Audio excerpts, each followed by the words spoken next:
Hey guys, hoping all is well with everyone. So in this video we're going to be continuing our read-along of Wayside School is Falling Down by Louis Sachar. And in the last video we covered quite a bit of chapters and we had a lot of interesting twists and turns. We had a chapter that we literally were reading backwards. We had Allison who went down to the 19th story, but the 19th story doesn't exist, to a class taught by Miss Zarves, who there is no Miss Zarves because there's no 19th story, and just a lot of craziness and stuff. And then we had the three Erics being interrogated by the principal, which turned chapter 20 through 22 all into one single chapter. But we're going to be starting today with chapter 23, and I hope you guys enjoy the read today. Chapter 23. Teeth. Something terrible happened. Rondi grew 2 new front teeth. Rondi was afraid nobody would think she was cute anymore. Mrs. Jules was giving a health lesson. "Always brush your teeth," she said, "and remember to scrub behind your ears." "But I'll get toothpaste in my ear," exclaimed Todd. Everyone laughed, except Rondi. She didn't want anybody to see her teeth. She hadn't smiled for a week. Mrs. Jules made Todd write his name on the board under the word discipline. At recess, Rondi decided to tell Louis her problem. Louis was talking to Dee Dee. "Do you have any green balls left?" asked Dee Dee. "I'm sorry, I already gave them all away," said Louis. "That's not fair," said Dee Dee. "Why don't you ever save one for me?" "You know I can't do that," said Louis. "If I save a ball for you, then all the other kids will want me to save balls for them too." "Thanks for nothing, Louis," said Dee Dee. She stormed away. It was Rondi's turn. She made sure nobody else was listening. "Louis, will you help me?" she whispered. "Sure, Rondi. What's the problem?" asked Louis. Rondi smiled, showing Louis her teeth. "Very nice," said Louis. "And listen to this," said Rondi. "She sells seashells by the seashore." "Very good," said Louis. "No, it isn't. I used to whistle when I said words with S's in them. Now nobody will think I'm cute."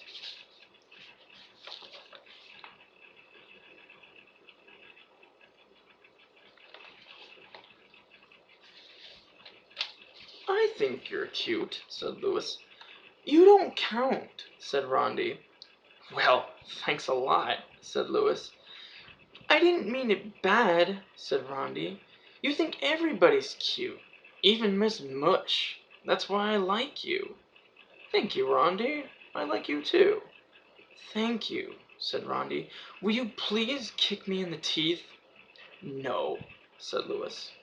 "Why not?" asked Rondi. "You said you liked me. If you'd liked me, you kick me in the teeth."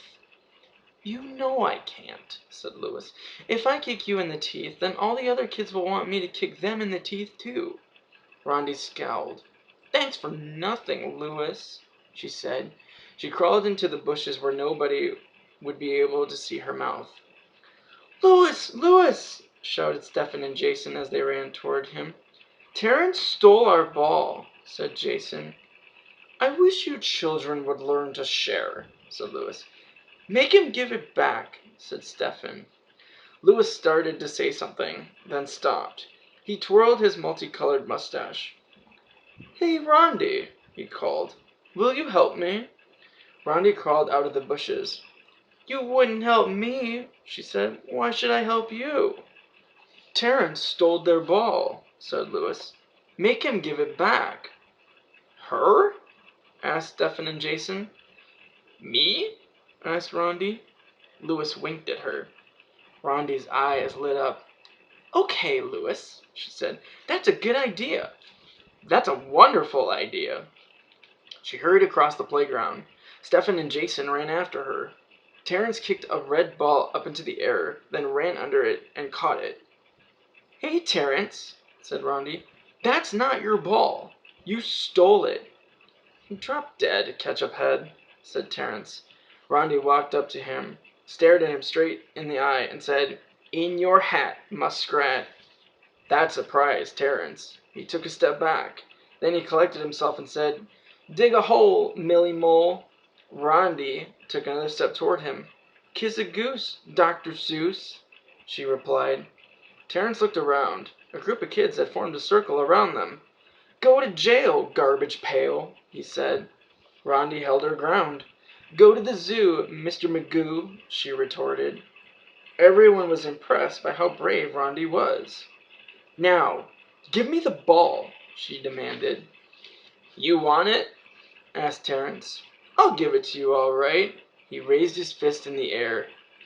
"Good! Let me have it," said Rondi.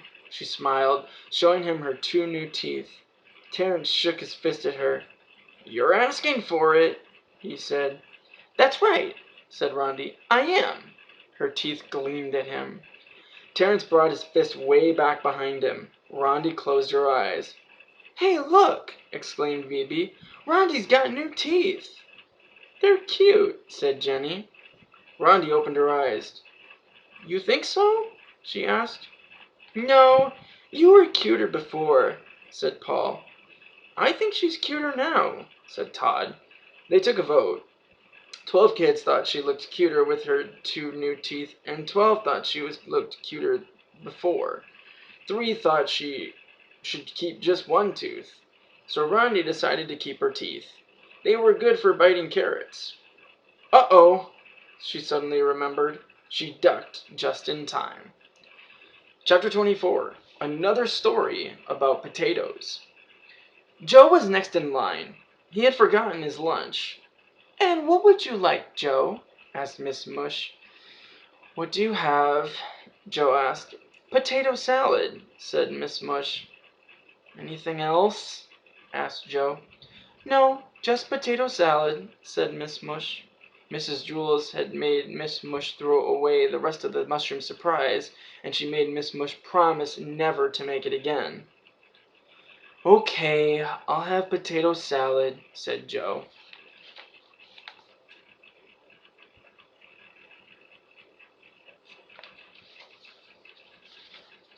Miss Mush smiled. She scooped a large glop of potato salad out of the vat and plopped it onto Joe's plate. Sherry was next in line. She had also forgotten her lunch. "And what would you like, Sherry?" asked Miss Mush. "What do you have?" asked Sherry. "Potato salad." "What else is there?" asked Sherry. "Nothing," said Miss Mush. "Okay," said Sherry. "I'll have that." "Potato salad?" asked Miss Mush. "No, nothing," said Sherry. Joe was the only one who ordered the potato salad. Everyone else ordered nothing. He slipped his paper plate over to the cash register and paid for his lunch. Then he went to the ketchup and mustard table. He looked at the grayish-white mound on his plate. He thought it needed more color. He squirted squiggly lines of yellow mustard all over it. Then he added several dollops of red ketchup. "That's very pretty, Joe," said Bebe. "I didn't know you were such a good artist." "Thanks," said Joe. He looked for a place to sit. "Hey, Joe, over here," called John. Joe sat next to him. "Hi, pal," he said. "Hi, good buddy," replied John. They were best friends. John had brought his lunch. He looked at Joe's potato salad covered with yellow squiggles and red polka dots. "That's very colorful," he said. "Thanks," said Joe. They both stared at it. "I wonder what it tastes like," said John. "Who knows?" said Joe. "There's plenty more potato salad," called Miss Mush. "Who wants seconds?" Nobody wanted seconds of potato salad. Several kids went back for seconds of nothing, but soon Miss Mush ran out of nothing. Finally, Joe picked up his plastic fork and stuck it into the glop. "What does it feel like?" asked John. "Lumpy and gooey," said Joe. He dragged his fork over the mound, swirling the mustard and ketchup together. "Kinda spongy, too." The colors mixed with the potato salad. It turned a pale orange. "It looks like a face," said John. Joe laughed. He shaped it so it would look like even more so like a face. He piled up some potato salad in the center, giving it a nose. John had a plastic spoon. He dug out 2 holes for the eyes, then made eyebrows. That's good. He gave it a big smiling mouth. John made long pointy ears. They both laughed at their creation. I wonder what it tastes like, said John. Who knows, said Joe. They stared at it. It kind of looks familiar, said John, like somebody I know. Who? Asked Joe. I'm not sure, said John. Joe noticed it too. It does look familiar, he agreed. I've seen that face somewhere before, said John. Me too, said Joe. The smile on the potato salad abruptly turned into a frown. Whoa! Did you see that? Asked Joe. John's eyes filled with terror. I just figured out who it looks like, he whispered. Who? Asked Joe. Mrs. Gorf. The potato salad laughed. Ha ha ha, said Mrs. Gorf. Now I'll get you. You think you're so cute, don't you? Well, you won't get away from me this time. She wiggled her ears, first her right one, then her left. Quick, Joe, said John. Eat her. The two boys dug their plastic utensils into the potato salad and shoveled it into their mouths as fast as they could. Joe swallowed the final mouthful. Phew, said John. That was close. Joe rubbed his belly and sighed. They both stared at the empty plate. You know, Joe, said John, that didn't taste too bad. It was pretty good, Joe agreed. They went back for seconds. Chapter 25. A story that isn't about socks. It was class picture day. The children were all dressed up in their best clothes. Stephen came to school wearing a three-piece suit, gray trousers, a gray vest, and a gray jacket. Underneath his vest was a white shirt and a red and gold striped tie. On his feet were hard, black, shiny shoes. He was very handsome. The other kids laughed when they saw him. You've worn lots of silly costumes, said Bibi, but this is the silliest one yet. Bibi was wearing yellow shorts, a red shirt with white polka dots, and a floppy green hat. Mrs. Jules rang her cowbell. Settle down, she said. The children settled in their seats. Stephen remained standing. Look at Stephen, said Mauricia. His jacket is the same color as his pants. They're supposed to be the same color, Stephen tried to explain. It's a suit, and they're not called pants. They're called trousers. Ooh, said Mauricia. Can you go swimming in your suit? No, said Stephen. I can go swimming in my suit, said Mauricia. Mauricia had on a black and white striped bikini.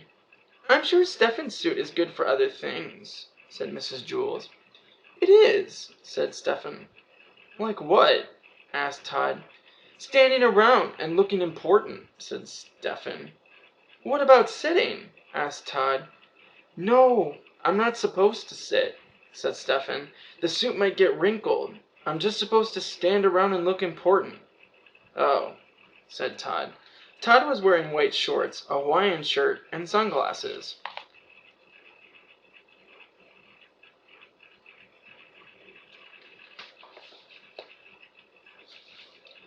Dee Dee crawled across the floor to Stephen so she could get a better look at his shoes. They're so shiny, she said. I can see myself. She knocked on one of his shoes with her fist. They're hard, too. Dee Dee, get up, said Mrs. Jules. Dee Dee stood up. She had on a black t-shirt that came down to her knees. In the middle of the shirt was a red heart. Above the heart, in sparkling silver and gold letters, it said, Love Goddess. I bet they're good for kickball, huh, Stephen? She asked, since they're so hard.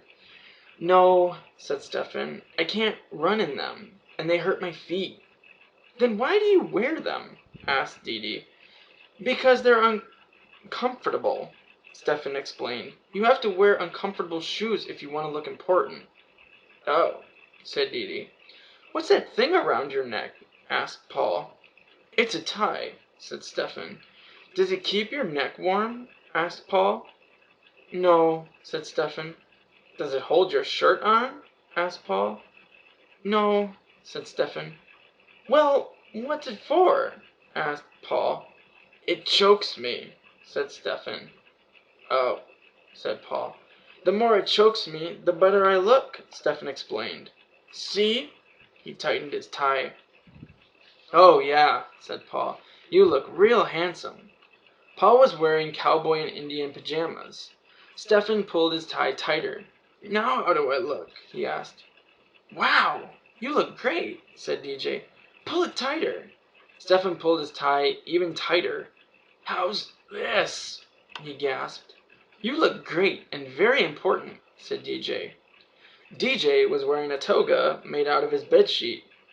"Pull it tighter," said BB. Stefan pulled on his tie. He could no longer breathe. "Tighter!" everyone yelled. Stefan pulled it even tighter. His eyes bulged and his nose turned blue. He had never been more handsome. "Tighter!" they all shouted. Stefan pulled his tie so hard that he ripped it in half. "Ooh!" The whole class groaned. "Darn!" said Stefan. "Now I'm not great and important anymore." "Yes, you are, Stefan," said Mrs. Jules. "You're just as great and important as you ever were." "I am?" Stefan asked. "Certainly," said Mrs. Jules. "The tie didn't make you important. It doesn't matter what you wear on the outside. It's what's underneath that counts." "Underneath?" asked Stefan. "Yes," said Mrs. Jules. "If you want to be great and important, you have to wear expensive underpants." "Oh," said Stefan. Mrs. Jules had on a flowered tank top and a grass skirt. Chapter 26. The Mean Mrs. Jules. Everybody in Mrs. Jules' class thought she was a very nice teacher. They were wrong. There is no such thing as a nice teacher. If you think you have a nice teacher, then you are wrong too. Inside every nice teacher there is a mean and rotten teacher bursting to get out. The nicer the teacher is on the outside, the meaner the teacher inside is. As Mrs. Jules was changing the bulletin board before class, a mean and rotten voice whispered inside her brain. "Give the children lots of busy work today," it said, "and then make them do it over again if their handwriting isn't perfect." Mrs. Jules tried very hard to ignore the voice. She didn't like giving busy work. Instead, she tried to teach the children 3 new things every day. She believed that if they learned 3 new things every day, then they would eventually learn everything there is to know. There are some classes where the teachers give so much busy work that the children never learn anything. "What do you care if the children learn anything?" asked the mean and rotten voice. "It's not your job to teach them. It's your job to punish them. Keep them in at recess. Hit them with your yardstick." The bell rang and all the kids scurried to their desks. "We're going to learn 3 new things today," Mrs. Jules announced. "How to make pickles, 7 plus 4, and the capital of England." All the children paid close attention. "The capital of England is London," said Mrs. Jules. 7 plus 4 equals 11. And pickles are made by sticking cucumbers in brine. On her desk she had a box of cucumbers and a vat of brine for a demonstration. "Okay, Joe," said Mrs. Jules. "How much is 7 plus 4? Joe shrugged. "But I just told you, Joe," said Mrs. Jules. "Weren't you listening?" "I don't know," said Joe. "Okay, who can tell me how pickles are made?" "Yes, Jason." 11, Jason declared.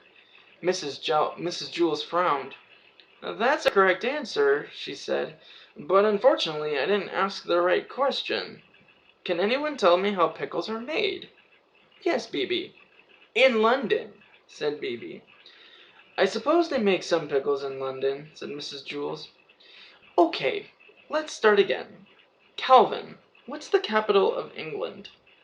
"Could you write England on the board?" asked Calvin. "I can do a lot better when I can see the question." Mrs. Jules wrote England on the board. "Oh, okay," said Calvin. Now that he saw the question, "The capital of England is E." "Yes, that's one capital of England," Mrs. Jules had to admit. Okay, I will say it one more time. The capital of England is London. Isn't that where they make all the pickles? Asked Jenny. No, they don't make all the pickles in London, explained Allison. Just 11. Well, where do you make the rest of the pickles? Asked Stephen. Shut up, shouted Mrs. Jules. Well, that does it. You're all staying inside for recess. Everyone stared at her. Mrs. Jules had never told anyone to shut up. It was against the class rules for anyone to use that expression. If you did, you had to write your name on the blackboard under the word discipline. Mrs. Jules put her hand over her mouth, then took it away. Oh dear, I'm very sorry, she said. I don't know what came over me. She wrote her name on the blackboard under the word discipline.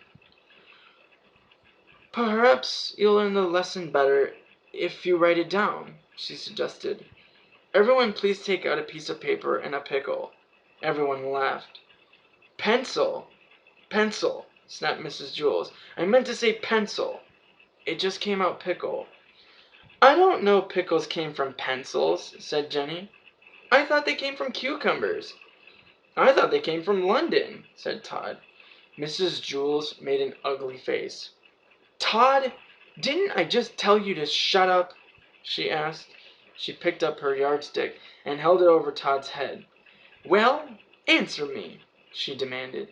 Didn't I tell you to shut up? Yes, said Todd. How dare you talk back to me, snapped Mrs. Jules. Didn't I just tell you to shut up? Todd kept his mouth shut. Well, answer me, she demanded. Todd didn't know what to do. He nodded his head. Keep still, ordered Mrs. Jules. Now, I don't want you to say another word. Is that clear? Todd stared at her. Is that clear? She asked again. Yes, Todd said meekly. Mrs. Jules slammed down the yardstick. Todd quickly moved out of the way. The yardstick banged against his desk and broke in half. Mrs. Jules stared at the 18 inches she held in her hand. Oh, my goodness, she said. I'm sorry, Todd. I don't know what's the matter with me today. I must have gotten up on the wrong side of the bed this morning. She put a check next to her name under the word discipline. Okay, let me try to make this very simple, she said.